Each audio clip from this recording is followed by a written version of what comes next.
있습니다. 그러므로 주님을 만나는데 무엇보다 인격적 만남이 필요합니다. 주님 앞에 나오셔서 후회가 아니라 회개의 삶을 사시면 하나님께서 우리의 인생을 붙드십니다. 이스라엘 백성들은요, 회개가 아니라 후회를 하였어요. 하나님께 나오기는 나왔지만 후회된 인생으로 살았지 회개하는 인생이 아니었어요. 회개는요, 삶이 변화되는 거예요. 하나님의 말씀을 따라 살아가는 것입니다. 이렇게 회개의 인생으로 살아갈 때 하늘의 복을 내려주시는데 이스라엘 백성들은 온전하게 하나님의 말씀을 듣고도 회개하지 않고 후회하는 인생, 그냥 하나님께 나아가자, 우리가 하나님을 알아가자, 하나님께 돌아가자, 그는 우리를 싸매시고 고치시고 회복해 주실 것이다. 그래서 6장 우리가 1, 2절, 3절에 그런 이야기로 지난주에 함께 나누지 않았습니까? 그런데 이들이 하나님께 돌아갔을 때 문제가 있고 어려움이 있어서 고통이 찾아오고 아픔이 찾아와서 이제 내가 잘못 살았구나, 내가 이렇게 살면 안 되겠구나 생각해서 하나님께 돌아갔어요. 그런데 하나님이 원하시는 방식이 아니라 자신의 원하는 방식으로 살아간 거예요. 그리고 여전히 하나님의 말씀을 따라 순종하며 살지 아니하고 여전히 죄악을 붙들고 살아가는 인생이 되었어요. 돌아가기는 했는데 반만 돌아간 거예요. 온전한 모습이 아니었어요. 그래서 하나님께서는 그것을 호세아서를 통해서 지적하고 계십니다. 어찌 보면 우리에게도 그런 말씀을 하고 계시는지도 몰라요. 이 말씀을 통해서 우리가 하나님의 백성으로 하나님의 성도로 살아가야 되는데 온전함이 아니라 어찌 보면 내 생각대로 내 뜻대로 신앙생활을 하고 있는 것은 아닌지 돌아보시라고 오늘 우리에게 말씀하고 있는지 모릅니다. 우리가 오늘 본문의 말씀을 통해서 하늘의 축복을 입은 자로 살아가시기를 부탁을 드립니다. 철학자 소크라테스가 있어요. 여러분 잘 아시죠? 그분이 이런 얘기를 해요. 사람이 무지하기 때문에 선을 행하지 못한다. 무지하기 때문에 모른대요. 여러분, 선을 모르면 행할 수가 없죠. 그렇죠? 이거는 제가 동감을 합니다. 그런데 더 문제가 무엇이냐면 선을 알면서도 행하지 않는 것이 문제입니다. 선을 알고는 있는데 행하지 않아요. 이것이 문제인 거예요. 이스라엘 백성들의 가장 큰 문제는 선을 모르느냐, 하나님의 말씀을 모르느냐. 아니요, 이들은 하나님의 말씀을 압니다. 이들은 하나님께 예배도 해요, 제사도 드려요, 하나님께 번제도 드려요, 하나님의 말씀을 묵상도 해요. 그런데 그 말씀대로 살아가지 않아요. 이게 정말 큰 문제 중에 문제입니다. 혹자는 이렇게 이야기합니다. 현대인의 병이 있대요. 현대인의 병을 세 가지로 이야기합니다. 첫 번째는 모르면서 배우지 않는 병이래요. 모르는데 안 배워요. 이 병이랍니다.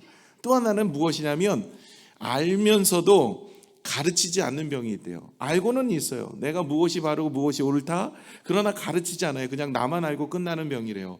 세 번째는 무엇이냐면 가르치면서 행하지 않는 것이래요. 이게 진짜 병이래요. 내가 가르치고 있어요, 선포하고 있어요, 말씀을 전하고 있어요, 말씀을 이야기하고 있어요, 그리고 말씀을 나누기도 해요. 그런데 그 말씀대로 살아가지 않는 거예요. 저도 이곳에 마음에 큰 회개의 거리가 되어지는 이야기 같아요.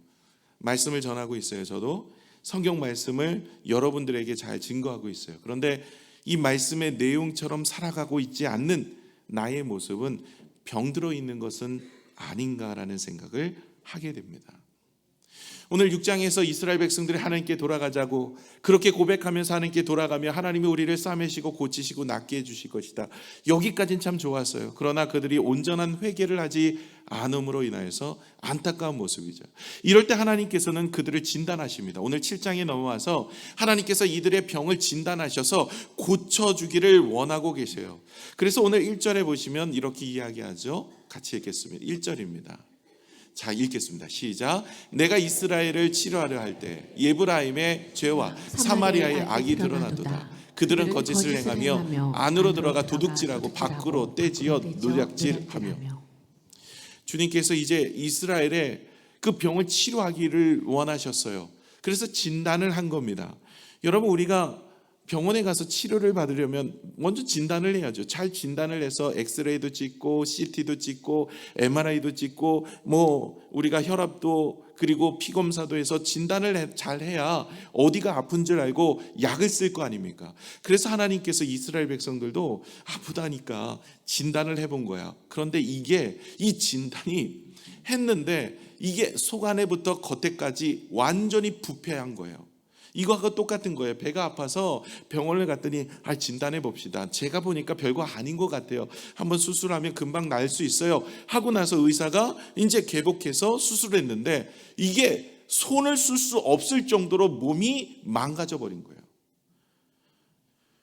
조금 고쳐서 쓸 수 있는 상황이 안 돼요. 이제 완전히 손을 쓸 수 없는 상태까지 되어진 것. 이것이 지금 이스라엘의 모습이었어요.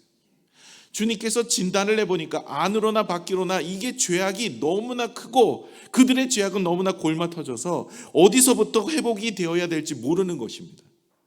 가장 큰 문제가 바로 하나님의 말씀을 알고도 행하지 않는 거예요. 야고보서 4장 17절의 말씀을 같이 한번 읽어볼까요? 시작. 그러므로 사람이 선을 행할 줄 알고도 행하지 않으면 죄니라. 여러분, 죄 중에 여러 죄질이 있어요. 그죠? 그런데 성경에 이런 죄를 이야기해요. 선을 행할 줄 알고도 하나님의 말씀을 듣고 알아도 그대로 살지 않는 것이 죄다라는 거예요. 지금 이스라엘 백성들은 하나님의 말씀을 모르나요? 아니요. 잘 알고 있어요. 하나님의 말씀을 누구보다도 잘 알고 그 말씀을 늘 듣고 또 제사를 드리고 번제를 드리고 화목제를 드리고 하나님께 나아가는 인생으로 살기를 고백해요. 그런데 그 말씀을 듣고도 자신의 삶에 도입하지 않아요. 그냥 이것은 그때 이야기야. 우리도 그럴 수도 있어요. 오늘도 이스라엘 말씀, 호세아서를 이야기하면서 이거 북이스라엘 이야기 아니야. 이때 이렇게 망했구나. 하나님이 이때 이렇게 역사하셨구나. 호세가 이렇게 이야기했어. 그냥 여기서 끝나버린 거예요. 그냥 지식적으로만 하나님의 말씀을 듣고 아는 거예요. 거기에서 어떤 결단이나 순종이나 다짐이나 믿음의 모습이나 바꾸려고 하지 않아요. 어찌 보면 북이스라엘의 모습이 우리의 모습일 수 있더라는 거예요. 그래서 오늘 말씀을 통해서 우리의 병을 진단하고 우리는 이렇게 살지 않도록 우리가 반면교사로 하나님은 오늘 우리에게 말씀하고 있는 것이에요. 그런데 이렇게 알면서도 순종하지 않는 것 중에 더 큰 문제가 있어요. 2절의 이야기입니다. 우리 본문 2절의 말씀을 잠깐 한번 보여주실까요? 본문 2절인데요. 잠깐 왔다 갔다 해서 말씀이 좀 그런데 본문 2절 읽겠습니다. 시작. 내가 모든 악을 기억하였으니 그들이 마음에 생각하지 아니하거니와 이제 그들의 행위가 그들을 애워쌌고 내 얼굴 앞에 있도다. 이들의 가장 큰 문제는 어떤 문제냐면 첫 번째는 말씀을 알고도 준행하지 않는 것이지만 또 하나의 모습은 이제 하나님 앞에서 정말 말씀 앞에 준행하지 않음으로 인하여 얻어진 질병입니다. 이제 죄를 범하여도 이 죄가 그들의 인생에 죄책감이나 어떤 느낌도 주지 않는 거예요. 하나님의 말씀을 잘 알고 있어요. 준행하지 않아요. 그리고 또 하나는 전혀 그 자신이 인지도 못해요. 그 죄가 무엇인지도 인지도 못해요. 그리고 또 하나는 이들은요 자신이 믿음이 좋다고 생각해요. 이게 진짜 문제죠. 여러분, 자기가 문제가 뭔지를 알면 고치기라도 해요. 그런데 문제가 모르면 못 고쳐요. 간혹 이런 분들이 계시더라고요. 제가 제자훈련을 이렇게 같이 하다 보면 어떤 분들은 그 내용적인 부분을 보면서 그래요, 내가 이런 것도 못 고치고 이런 것도 잘못하고 이런 것들은 제가 좀 부족한 것 같아요, 이렇게 이야기하는 분들이 있는 반면에 제가 보니까 나는 잘하고 있네요. 내 믿음 괜찮은 것 같아요. 이렇게 생각하는 분들이 간혹 계시더라니까요. 믿음이 좋다고 자기를 평가해요. 자기를 판단해요. 제가 볼 때는 전혀 아닌 것 같거든요. 그렇다고 얘기하기를 집사님은 아닌 것 같아요, 이러면 상처받잖아요.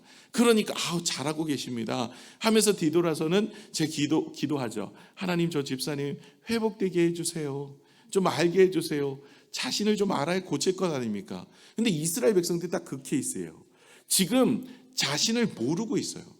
자신이 무엇인지, 무엇을 잘못하고 있는지를 몰라요.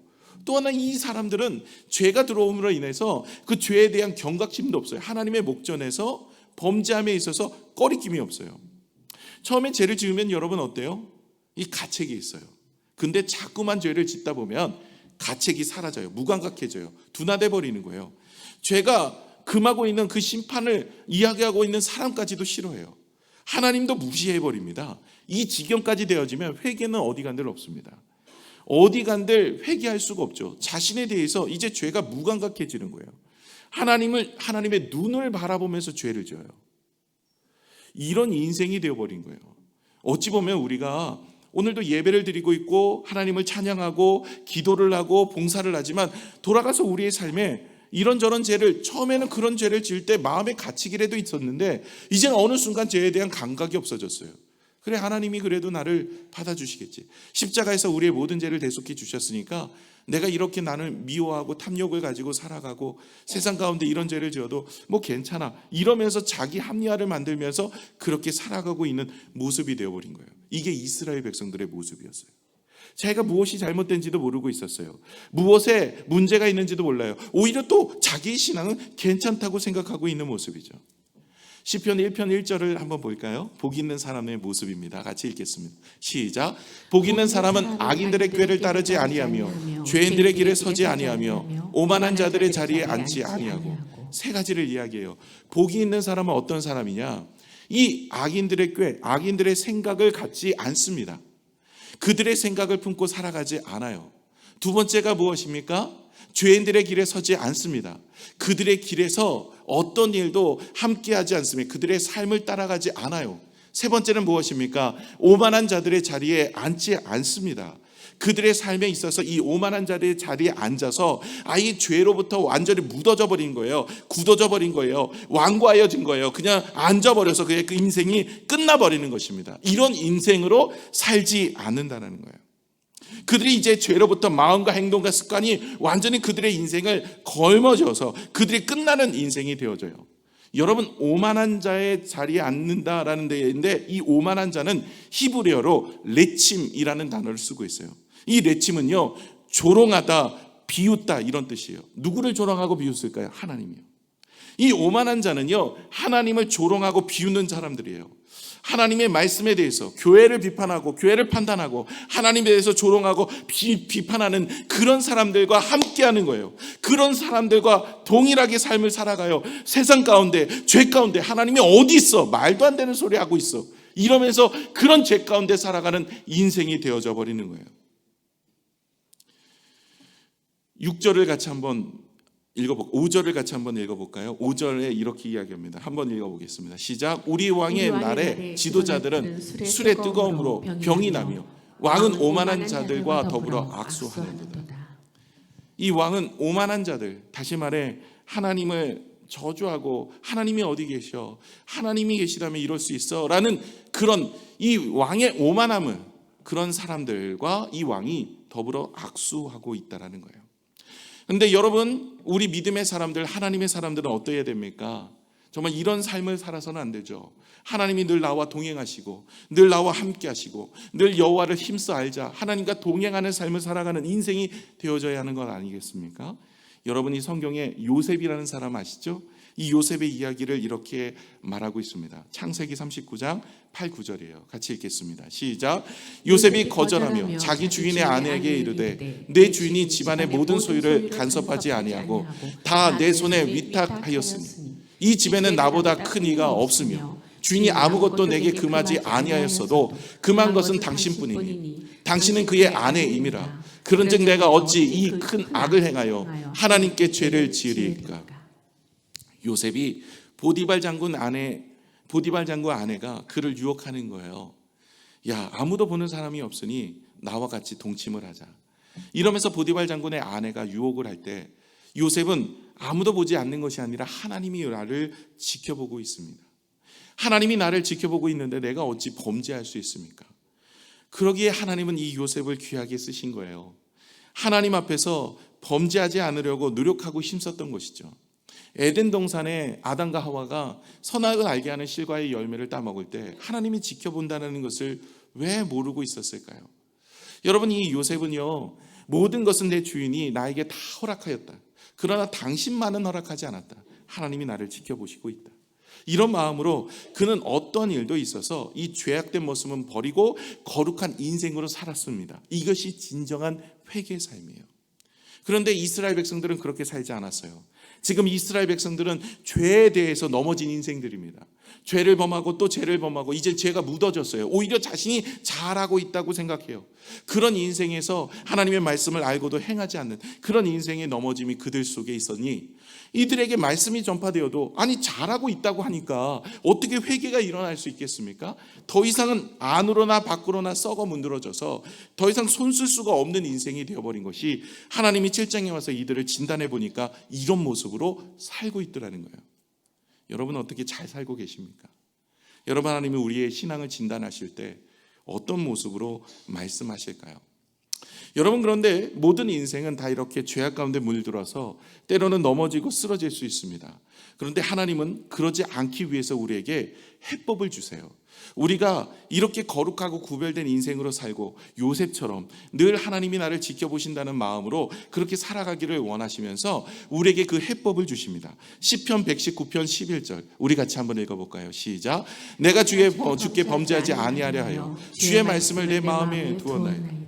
시편 기자는 내가 범죄하지 않기 위해서 한 가지, 하나님의 말씀을 늘 내 마음에 두었다라고 얘기해요. 여러분, 하나님 앞에 범죄하지 않을 수 있는 인생, 하나님 앞에 우리가 죄악 가운데 나아가지 않고 늘 하나님 앞에서 우리 자신을 돌아볼 수 있는 인생은 하나님의 말씀을 가까이 하고 말씀을 품는 인생인 줄로 믿습니다. 그래서 시편 1편 2절은 이렇게 이야기해요. 계속해서 우리 읽겠습니다. 시작. 오직 여호와의 율법을 즐거워하여 그의 율법을 주야로 묵상하는도다. 시편 1편에 말씀하신 것처럼 하나님을 복 있는 사람은 악인의 꾀를 따르지 않아요. 죄인의 길에 서지 않아요. 오만한 자리에 앉지 아니하고 오직 여호와의 율법을 뭐예요? 즐거워하며 하나님의 말씀을 즐거워하며 그 말씀을 주야로 묵상하는 자가 되어지는 거예요. 그런 사람은 시냇가에 심은 나무와 같이 철을 따라 좋은 과실과 열매를 맺게 되어져서 형통한 인생을 살아내는 거예요. 저와 여러분이 오늘도 범죄하지 않고 구별된 인생으로 살기 위해선 무엇을 해야 될까요? 언제나 하나님의 말씀을 가까이 하고 말씀 가운데 거하시며 말씀을 묵상하고 말씀을 내 마음의 중심으로 살아내시는 여러분 되시기를 축원합니다. 그런데 더 중요한 것은 이 말씀이 어디서 선포되는 거예요? 예배 시간에 선포돼요. 오늘 이렇게 나오셨는데 금요일 날, 수요일 날도 말씀이 선포되고 있어요. 여러분, 요즘 금요일 날 제가 금요 기도회 때 참 기분이 좋습니다. 요즘 금요기도에 많은 분들이 나오시는데 가족 단위로 나와요. 가족 단위로 나와서 예배를 드리는데 얼마나 아름답게 예배를 드리는지 모릅니다. 여러분 금요일 날 뭐 하십니까? 여러분 금요일 날 뭐 하세요? 여러분 금요일 날 예배 드리러 나오세요. 말씀이 있는 곳에 나오세요. 말씀으로 우리가 회복되면 말씀이 우리를 지켜줄 것이고 그 말씀이 우리의 인생의 등불이 되어서 우리의 삶에 복된 은혜가 될 줄로 믿습니다.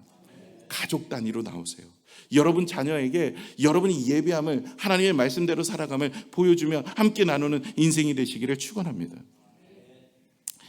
하나 장로님의 안타까운 사연을 여러분에게 소개하고자 합니다. 이 장로님은요 참 신앙이 좋았어요. 교회를 위해서 충성하는 가정이었습니다. 신실하게 그 가정 모두가 그렇게 섬겼어요. 두 아들이 있어요.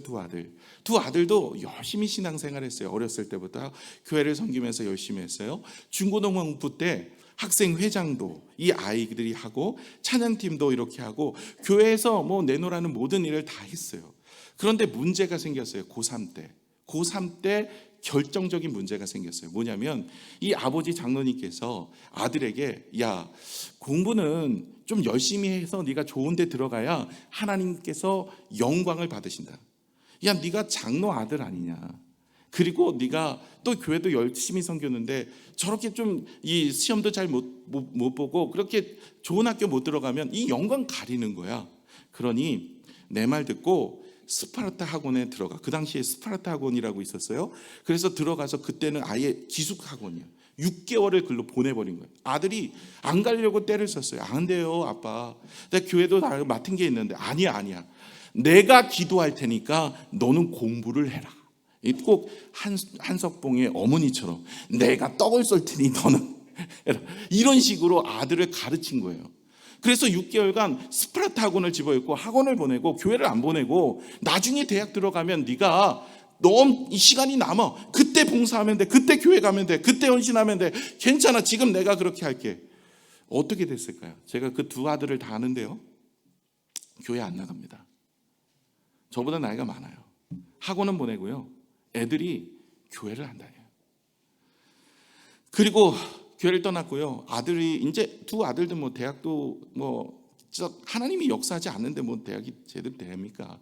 그리고 뭐 나왔는데 두 아들 다 그러고 큰 아들은 놀아요. 저보다 나이가 많아요. 백수고 둘째 아들은 뭘 하기만 하면 망해요. 그러니까 이 두 아들 다, 그래서 이 장로님이 눈물로 새벽 기도에 늘 나와서 7시 반까지 기도해요. 초창기 때 멤버인데 7시 반에 저희 안산에 제가 있을 때였는데 7시 반까지 기도해요. 이분 때문에 아주 힘들어요. 목회하기가 힘들어. 왜냐 이분 가야지 장구고 가죠. 5시에 새벽 기도 와가지고 7시 반까지 눈물로 기도하는 거예요. 근데 뭐 저는 초창기 때는 성도가 없으니까 그분 기도 끝날 때까지 같이 기도했어요. 근데 뭘 기도를 그렇게 열심히 하나 이렇게 들어봤더니 이분이 7시 반까지 기도하는 게 그거예요. 하나님, 제가 잘못했습니다. 하나님, 그때 제가 애들 공부 보내겠다고 신앙 다 끊고 그렇게 믿음 다 끊고 얘 대학 들어가서 신앙생활 할 줄 알았는데 안 하는데 하나님, 내가 정말 애들 잘못 가르쳤습니다. 하나님, 어찌하면 좋겠어요. 눈물로 7시 반까지 계속 기도를 하는 거예요. 지금도 그 아들은 교회를 나오지 않습니다. 큰 아들은 가끔 나와요. 가끔 나오는데 뒤에서 핸드폰 하다 집에 가요. 한참 안타까운 부분이 아닐 수 없습니다. 자녀들에게 무엇을 물려줘야 될까요? 우리가 예배하는 법, 하나님을 바라보는 법, 말씀을 묵상하는 법, 그리고 말씀 가운데 살아계신 하나님을 경험하는 그런 모습이 되시기를 부탁을 드립니다. 요즘 금요일 뭐 하세요?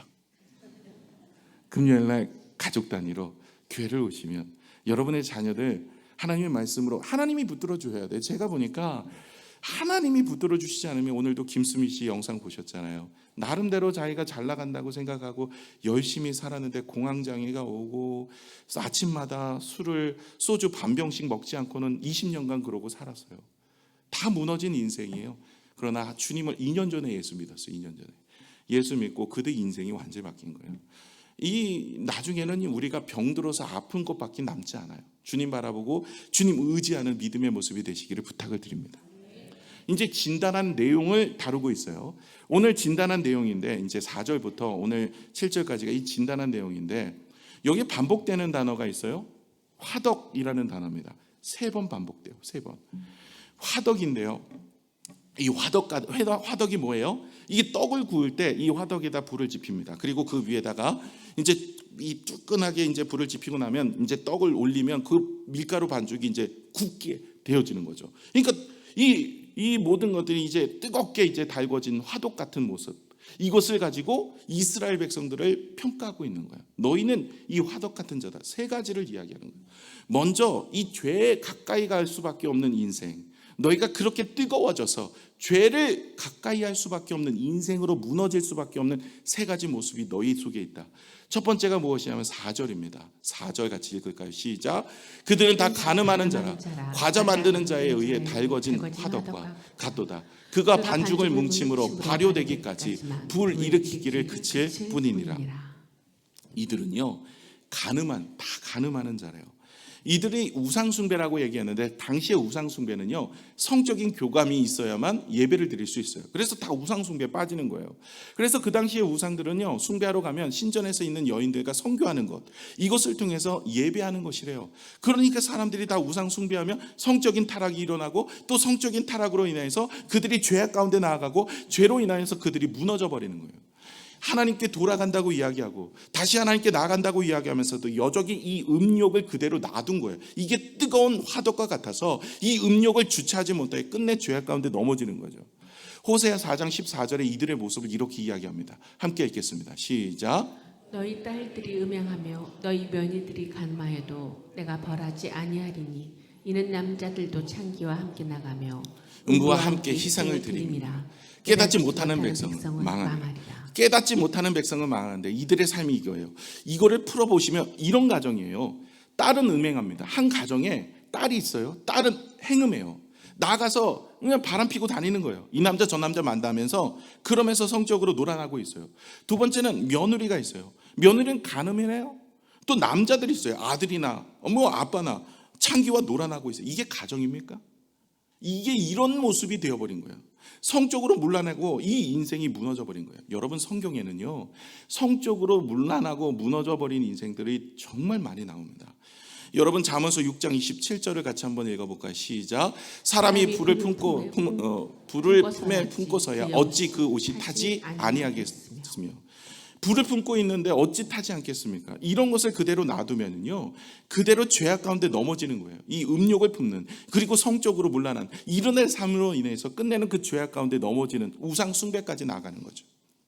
여러분이 잘 아는 소돔과 고모라 아시죠? 소돔과 고모라 동성애자들이 팽배했습니다.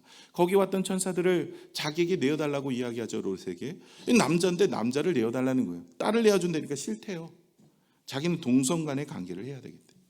이런 일들로 인해서 하나님은 소돔과 고모라가 멸망하게 되어집니다. 사사기 마지막 시대 여러분 아시죠? 삼손 이후에 12번째 사사였던 삼손 이후에 두 가지 사건이 나오잖아요. 첫 번째 그 레위 사건, 미가 집에 있는 사건하고 또 하나 사건이 무엇인지 아시죠? 이 레위가 첩을 두었는데 이 첩이 이제 도망가서 그를 다시 찾아와 갖고 돌아가는 중에 이 길르앗이라는 성읍이 있는데 거기에 유하다가 그 성읍이 바로 베냐민 지파 사람들이에요. 그 사람들이 이 레위 사람을 내달라는 거예요. 자기가 그 남성하고 관계를 하겠다고. 그 노인이 내어주지 않고 첩을 내어줘요. 첩을 내어주니까 그 첩을 그 관계를 하고 죽여버립니다. 그랬을 때 이 레위 사람이 그 자기의 죽은 첩을 12동아리를 내서 12지파에게 보내고, 그리고 12지파가 화가 나서 이제 베냐민 지파를 완전히 초토화시키죠. 그래서 남은 자들이 거의 없어지게 되어지는 상태가 되어집니다. 이게 무엇 때문에 일어난 거예요? 사사기의 암울한 시대를 말하고 있어요. 성적인. 노아의 홍수 때도 마찬가지였어요. 성적 타락이 있었어요. 삼손도 왜 그렇게 사사로서 그의 하나님 앞에 기쁨이 되지 못했습니까? 성적으로 문란한 거예요. 여러분, 성적인 타락은 우상 숭배와 같아요. 우리가 하나님을 제대로 믿는다고 하면서 성적인 거 이거 제어 못하면요, 화덕과 같은 모습입니다. 언제 우리가 넘어질지 몰라요. 죄가 들어와 우리의 인생이 넘어지는 거예요. 주의해야 돼요. 지금 이스라엘 백성들은 이런 성적인 타락으로 인해서 넘어져 버리는 거예요. 두 번째가 무엇이냐면 5절입니다. 우리 5절을 같이 한번 읽을게요. 시작. 우리의 왕의 날이 지도자들은 술의 뜨거움으로 병이 나며 왕은 오만한 자들과 더불어 악수하는 거예요. 이들이 왕의 날이에요. 왕의 날은 잔치날이나 공적인 기념일을 의미하는데 이때 이제 이 술을 먹는데 뜨거움으로 병이 나요. 술이 얼마나 얘네들은 술 취하고 술로 인하여 인생이 술로 시작해서 술로 마치는 거죠. 사람이 술을 먹고 술이 술을 먹고 술이 사람을 먹는 그런 인생이 되어지는 거예요. 술판으로 일어나가지고 그들의 인생 자체가 무너지는 안타까운 현실이 발생하는 거예요. 우리가 영상을 통해서 본 것처럼 이 김수미 씨가 예수 믿고 술 끓게 해달라고 그렇게 그 권사님이 기도한 것처럼 우리가 여전히 이것으로 인하여 죄를 범할 수밖에 없는 인생으로 나아가는 거예요. 탈무드에 있는 이야기입니다. 성경에 나오는 건 아닌데, 아담이 포도를 심고 있을 때 사단이 찾아왔어요. 뭐를 심고 있어? 물어봤습니다. 그랬더니 아담이 나는 훌륭한 나무를 심고 있는데 이 나무는 포도나무인데 굉장히 달고 맛있는 열매가 열리는 이것을 즙을 내어서 마시면 매우 행복하게 된다고 소개를 합니다. 아담이 자는 동안 사단은 이 양과 사자, 원숭이, 돼지 이 4개의 짐승을 끌고 와가지고 그를 다 죽여서 그 피를 바라다가 이 포도즙에 넣었더니 포도즙이 빨갛게 되었대요. 그래서 이 포도즙을 마시면 뭐가 되어지냐면 처음에는 순한 양이 된대요. 좀 더 마시면 사자처럼 난폭해진대요. 좀 더 마시면 원숭이처럼 춤추며 우스꽝스러운 삶이 된대요. 좀 더 마시면 돼지처럼 추잡해진대요. 이게 탈무드에 나오는 이야기인데요. 이건 사실이 아니라 의미를 가지고 상징적으로 말하고 있는 거예요. 우리가 많이 힘들고 어려울 때 무엇 해야 됩니까? 여러분 요즘 많이 힘드시죠? 그럼 성경은 뭐라고 해요? 술 취하지 말고 성령에 취하라. 여러분 술 취하지 말고 성령에 취하시기를 부탁을 드립니다. 금요일날 뭐 하세요? 여러분 금요일날 성령에 취할 수 있는 길을 열어드립니다. 금요일날 나오시기를 부탁을 드립니다. 가룟 유다도요, 여러분 하나님 앞에 이런 모습을 되었어요. 여러분 마지막으로 세 번째가 6절인데요. 이 6절은 마음에 대한 이야기예요. 우리 같이 한번 읽을게요. 시작. 그들이 가까이 올 때 그들의 마음은 간교하여 화덕 같으니 그들의 분노는 밤새도록 차고 아침에 피우는 불꽃 같도다. 이 마음이라는 것을 지키지 못하니까 성경에 너희가 지킬 만한 것 중에 마음을 지켜라. 생명의 근원이 이에서 남이니라. 이 마음을 못 지켜요. 마음에 있는 마음에 있는 미움, 시기다툼, 이걸 가지고 저녁 밤새도록 미워하는 거예요. 그러다 보니까 그 마음에서부터 행동이 나오는 거죠. 여러분, 마음을 가지고 주 앞에 나와서 회개하여 돌이켜야 되는데 자꾸만 우리의 마음에 죄악된 것, 탐욕, 이 마음의 미움, 시기, 다툼, 이런 것들을 그냥 놔둬요. 여러분, 하나님 앞에 나오셔서 주님 앞에 그 무거운 짐을 내려놓으셔야 됩니다. 마태복음 11장 28절에서 29절에 이렇게 이야기해요. 같이 읽겠습니다. 시작. 수고하고 무거운 짐진 자들아 다 내게로 오라. 내가 너희를 쉬게 하리라. 나는 마음이 온유하고 겸손하니 나의 멍에를 메고 내게 배우라. 그리하면 너의 마음이 쉼을 얻으리라. 여기 분명히 나오지 않습니까? 여러분, 주님 앞에 수고하고 무거운 짐을 갖고 나오면 결론이 뭐예요? 마음의 쉼을 얻는 거예요. 여러분, 우리의 인생이 주 앞에 나오면 우리의 마음을 하나님께서 회복하여 주셔서 우리의 마음의 회복이 우리의 삶을 결정하는 거예요. 저와 여러분의 인생에 은혜 가운데 회복될 줄로 믿습니다. 금요일 날 뭐 하십니까? 끈질기죠. 오늘 제목을 금요일 날 뭐 하십니까? 이렇게 정하려고 그랬어요. 여러분, 하나님의 말씀을 따라 나오셔야 돼요. 은혜 가운데 서셔야 됩니다. 이스라엘 죄악은 3가지가 있었어요.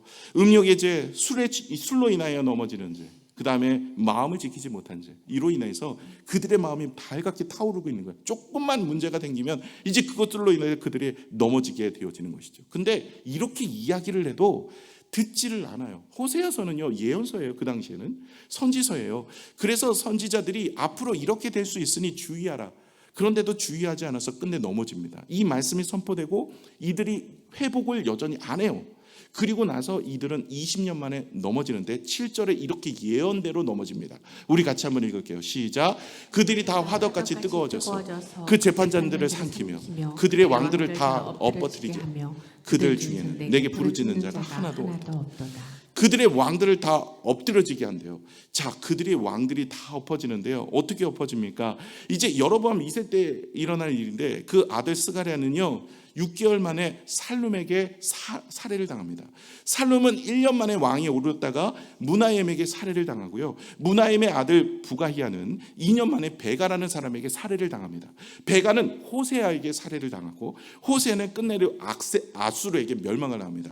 여기 말하는 호세아는 왕 호세아예요. 선지자 호세아가 아니라 마지막 북왕국의 마지막 19번째 왕이 호세아 왕이에요. 그 호세아 왕은 아수르에게 멸망을 당한 돌아오는 길이 없이 끝나는 일. 이 이야기가 20년 만에 종결이 되어버린 거예요. 여러분, 이 이야기를 들으면서 무슨 생각해야 됩니까? 반면교사로 삼아야 돼요. 나도 화덕과 같은 그런 모습을 방치하고 있는 건 아닌가? 성적인 것, 그리고 술에 취한 것, 그리고 우리가 우리의 마음의 죄악을 품고 있는 것, 이 3가지, 이것이 있으면요 우리는 죄로 나아갈 수밖에 없는 인생이 될 수 있어요. 여러분, 주의해야 돼요. 하나님께서 이스라엘을 진단해 보니까 자기는 잘하고 있다고 생각했는데 그게 아니었던 거예요. 속 안에부터 겉에까지 썩어 문드러져서 이걸 어디서부터 손을 쓸 수밖에 없는 인생이 되어졌는데 이 3가지가 가장 큰 문제였다라는 거예요. 저와 여러분이 오늘도 이걸 그냥 듣지 마시고 우리에게 잘 이렇게 새겨 들으셔서 3가지, 이 화덕과 같은 모습 우리가 없는지를 살펴보면서 하나님께 서 있어야 되는 것이죠. 알고도 행하지 않는 죄, 자신의 죄를 인식하지 못할 정도로 무너진 마음, 늘 죄를 짓고 있어도 깨닫지 못하는 모습, 자기는 신앙이 괜찮다고 생각하는 그런 모습, 화덕과 같은 모습으로 여전히 그들은 음욕을 품고 있고 술에 취해 있으며 그리고 자신의 마음에 죄를 품고 살아가는 인생이 되어서 하나님의 말씀이 어디 한들 들어갈 수가 없고 회개하는 인생으로 살아갈 수 없다는 그런 안타까운 모습 속에 저와 여러분이 하나님 앞에서 회개하는 인생 되시기를 부탁을 드립니다. 금요일 날 뭐 하십니까? 나오셔서 하나님의 은혜를 누리시기를 바랍니다. 함께 기도하겠습니다.